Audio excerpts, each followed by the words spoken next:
Hello, good morning. My name is Albert Gastardo. Paano ba na ako na-meet ang DXN? I remember nga kadtong nagtrabaho pa ko sa usa ka negosyante bilang family driver. Dito na ko na-realize nga nganong dili gyud ako ma-achieve ang akong pangandoy.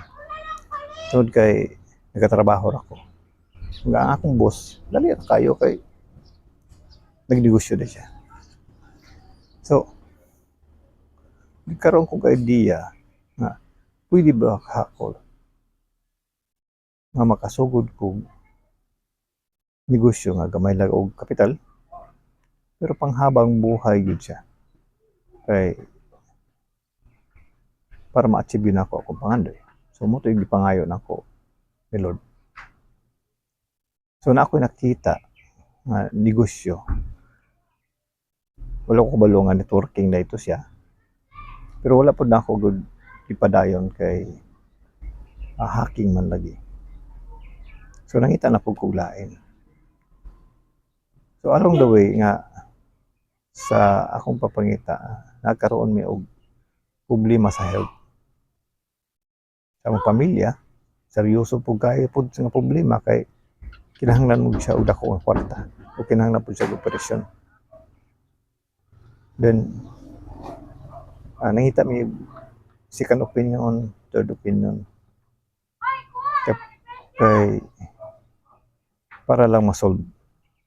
Then research, so dito ko tanaw ko sa internet kung usay kuan ba gyud ani problemahan ni, and dili nakita na ko ito nga dili gyud siya maayo operahan. So moto nga nahita na po ko og solusyon kaya dili gyud siya maoperahan. Moto gipangayo na ko, Lord, pwede ba gyud siya, Lord, kaya dili maoperahan. So na ako'y na-meet nga tigulang na po siya. So tungod kay na-experience po niya, so dito ko na-meet na ko ang DXN and idala ko sa office, nag-orientation dito. O dito na ko to na kwantong product nga usay pwede sa iyaha.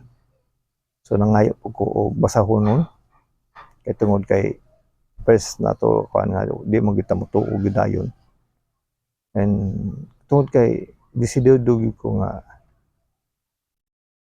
dili gyud siya maoperahan. So mo to nga gibasa-basa na ko tong balik-balik na ko og basa sa kapila na ko balik-balik naamang ko nakita dito